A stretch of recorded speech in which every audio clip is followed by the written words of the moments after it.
Hey guys, it's Craig for Anime here. I'm going to be doing a top 5 favorite Kuroko no Basket characters list, and I'm pretty much going to be going through every character I really love in Kuroko no Basket from 5 to 1, and individually saying all their pros and cons and why they are where they are on my list. And I'm going to be having fun doing this. I hope you guys agree, and I hope some of you guys disagree as well, so we can have fun in the comment section below. Like I said, if you disagree with me, just put out your top 5 list, we'll talk about it, and maybe you could switch my opinion a little bit. But I'm just going to get right into this, guys, and hope you guys enjoy it.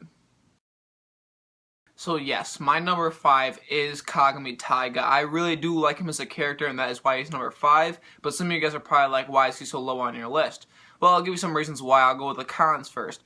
Well, first off, I don't really like his personality. He's consistently bland as a character, I would say. I don't really, he has those certain points where he's funny, and it kind of breaks up the timeline of him being kind of bland, but other than those moments that he's really focused in the zone, or he's just kick-ass and funny, he's just bland. I don't really like him like that as a character, and his backstory wasn't all that to me. I mean, I'm watching his backstory. It's pretty cool being trained by a WNBA player, but I don't know why he's so passionate about basketball. That's the only problem I have with it. Like, why does he love it so much? Why did he start playing as a kid? I mean, I knew for a while he started keeping up with his brother, and then he tried, beating the Generation of Miracles, but what started him off playing basketball in the first place? What we know from Kuroko, like Kuroko started basketball from an NBA game. What did he start off from? I wouldn't mind if it was an NBA game. I just wanted to know, but we never really found that out, and that's why he was so low on my list. But there is reasons why he is number 5 instead of like number 10. He founded the second zone. That was the sweetest thing ever. He beat all the Generation of Miracles just like he said he would. Shadow and Light, the team, I just love that team. It's just amazing. And so many other stuff, like him going in the zone, beating Aomine, pretty much beating Muisaki Bara, all that stuff. I really do think Kagami is a great character, and that is why he is number 5 on my list. So yes, Kuroko is a better character than Kagami to me, simply because he's just more entertaining, creative, and funny. Like, he's consistently all that. Like, he's just more creative of a character. I mean, Kagami does have natural talent. He's just a naturally good player. He learned very fast, and Kuroko's not a good player. Like, honestly, he's not really good at shooting, dribbling. He kind of learned all that stuff while going there, but when he started out, the lack of presence didn't work for him then, because he didn't know what misdirection was. So he actually made ways to get better at basketball, to actually keep up with the naturally talented people, and he made moves using his analyzing skills, like vanishing drive, and it's just really cool to see him go through all this stuff to keep up with people like the Generation of Miracles and not being good at basketball. That's what I really like about it, that he loves basketball, and even though he's not naturally talented, he can still keep up with the best. And honestly, he's the ace for Siren. I'm not gonna lie, he is the main character. That's honestly what I think. Kagami's not the main character, Kuroko is, and he's the reason why Siren won. I mean, if Kagami was just on Siren, there's no way they'd make it to like anywhere near they were in the Winter Cup. He helped them out so much. Kuroko did help him out so much, and that is why he's number 4. But there is a problem with him, honestly. He is a little too emotional. I mean, he's a funny character. He's the Shadow, and when he shows up behind people and he scares them, that's funny as hell. I love that. But when he's crying on the floor because his friend lost and his friend's crying, that's a little ridiculous to me. Sometimes he'll be crying when Aomine beat him, and I know it's a basketball and you're really passionate about it, but come on, it's just basketball. So that's why I think about Kuroko being too emotional. But other than that, I mean, Kuroko's basketball won over everybody else's basketball. So, I mean, that is why he's number 4 on my list. Salute to you, Kuroko.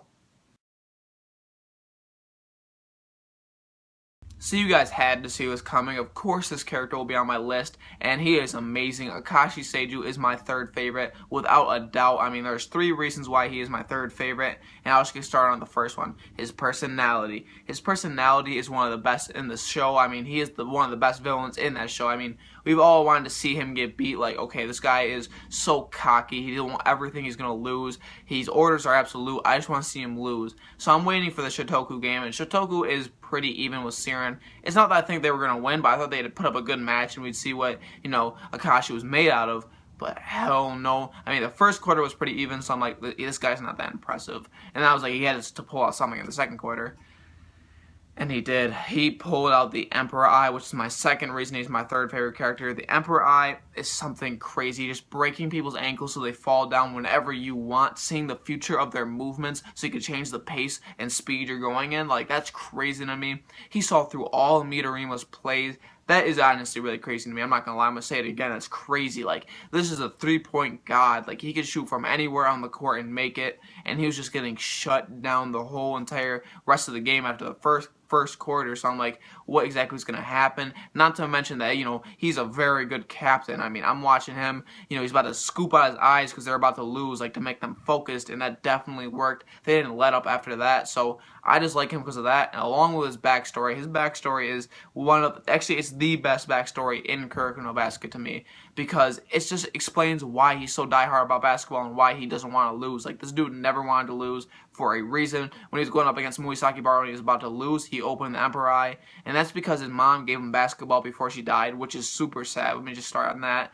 And, he's like, this is an outlet for you, Akashi. Play it. It'll get off the stress from being in a high-level family, and I hope you have fun playing it. And he wants to keep playing it because that's the thing his mom left to him. Why wouldn't he want to play it? But his dad said if he loses, he can't play anymore. So I'm like, okay, this explains a lot to me, and that's why I brought out that character, the Emperor Eye, and I'm like, this dude is probably one of my favorite characters, and he definitely is, because he touched the heartstrings, man. Like, that backstory was really intense, and I really loved it. But that is why Akashi Seijuro is my number 3, and I think he earned the spot, and I hope you all agree with me. I don't know if this comes as a surprise to you guys or not, but Kise is my second favorite without a doubt. Like, this dude is crazy. His personality, let's just get started on that. That's one of his biggest assets. He's not cocky, even though he's his own kind of prodigy. This dude is crazy. He's fun-loving. He's relaxed. Some guy you want to chill with. But when it's time to get busy, this dude trains so hard. Like, he's one of the hardest trainers. Him and Muisaki Baro, they train so hard. And in the game, he's definitely a big asset. He put everything into it. He'll break his own ankles to win the game, no matter what his future is going to be like, because he loves Kaijo. Like, that's what I really love about Kise, along with his ability. His skills are crazy. This dude could copy anybody. Even the Generation of Miracles was just perfect copy. But he's a limitless basketball player. You never stop learning moves. You're never going to lose. Like, that's what I say. Like, he'll condition his body so well that he'll actually be able to have a whole entire game of perfect copy, and that's why I think he's going to be the best. Like, he has the most potential, and I just definitely want to see more of Kise in the future. But there's one con about him, just one con, is a lack of a backstory. We did see that he's a model, and he's very fast. He's a very good fast learner,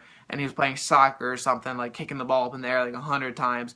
But, he didn't really see a lot of him other than, Aomine got him into basketball. He's a really good learner, and he was a model before this, and he was very cocky about being a model. That's all we really knew of him in his backstory, which is fine. That explains why he started playing basketball and why he wants to get so good, and why he likes Aomine a lot. I was wondering why do you like Aomine so much, but now I know why. And, I wish I could see more of, Kise in the future, but I'm probably not going to be able to. But, it's whatever. That's why he's my number 2. I hope you guys agree with what I just said. So you guys haven't already guessed, Aomine Daiki, the ace of the Generation of Miracles, is my favorite character. He is so amazing. He's the best villain in Kuroko no Basket. Not really a villain, but he's the best, anti-hero, I guess you could say, because he's not really a bad guy, but at first he was. Like, this dude was crazy strong, and we didn't know how he was going to get beat. I remember the first time, the first time, he butt heads with Kagami, and Kagami's ankle hurt. He was outside just training, and Aomine come up with that tank top on and just fly past him. I'm like, how is he going to beat him? And at first, I was like, Kagami is my boy. He's my favorite character. He was at that point. He's my favorite character. I want him to destroy him. And then I'm like, okay, they're in a real game. Kagami's about to get this guy.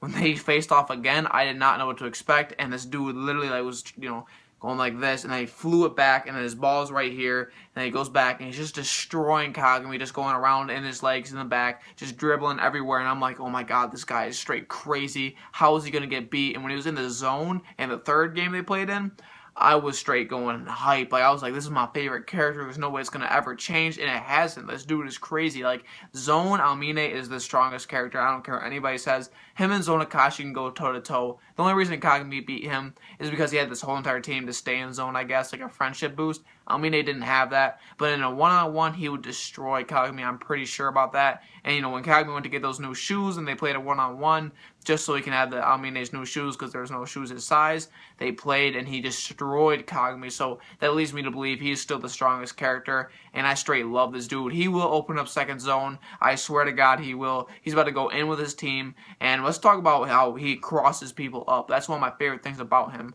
He crosses people up so quickly. Like, he's so fast. He can change his pace so quickly. And he breaks people's ankles without even the Emperor Eye. He can do it without the Emperor Eye. He's just so good.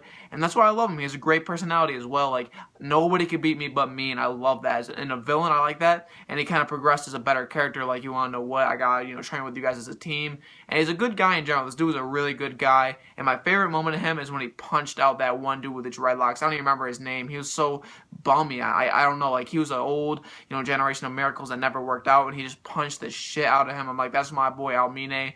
He's just a nice guy in general, like I said. Like, he'll do anything for anybody. Like, he taught Kuroko how to shoot. He's kind of training Kagami one-on-one without them really knowing. He's just a really good guy, and I enjoy seeing him there, and he's still the best character to me personally in my heart. Like, I don't see him losing, and the only thing I could say with him that I didn't really like, I loved his backstory. It's not that. His backstory was amazing, and the thing I didn't like about him was we didn't see his family, and that's not really a con. That's kind of just like a little complaint to myself. Like, I wanted to see his family, where he's from. Is it a high-level family like Akashi's or a low-level family? I really wanted to know, but we see his past with how, him and Kuroko knew each other and why they were kind of like butting heads at first with the kind of basketball thing. And we also see why he doesn't train. Like, this dude doesn't want to get any better because he's better than everybody else already.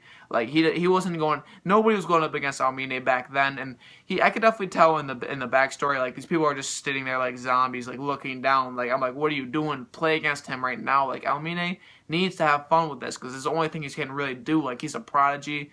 He is the poster boy for prodigy. Like, I swear to God, he has the most natural talent to me personally. Like, his natural talent is so crazy. Like, I feel like he could be the best if he trained every day, because he didn't train at all when he was facing Kagami in the zone. He could just open up zone because he's that good. Like, well, imagine what he could do when he's actually training. And that's the thing I really like about Aomine is when he's training. I can't wait to see next season if there is one. I mean, I know the manga's over, but there's rumors of a season 4, so I'd love to see that. But, I think Aomine is definitely the best character in my opinion. I gave some solid facts why he is, and I just really enjoyed making this list. I hope you guys agree with me, and I hope some of you guys disagree with me. Like I said in the comment section below, let's have a little argument. Let's see who wins, and not wins, it's personal opinion. Like, just give your top 5, we'll talk about it. Maybe you'll sway my opinion a little bit, but not for Aomine. He is my number 1 wholeheartedly. I just love this character. But that's really the end of my kind of top 5 list. I hope you guys enjoyed. Comment, like, subscribe. I'd greatly appreciate it, and I'll see you guys later for my next Kuroko no Basket discussion. See you guys later. And I almost forgot, his formula shot is sick. I'm sorry, I just completely forgot to say when I was saying about Aomine, but his formula shot is so sick. I love it. I just wanted to add that in there just in case you guys were like, why didn't he add the formula shot? Have a great day.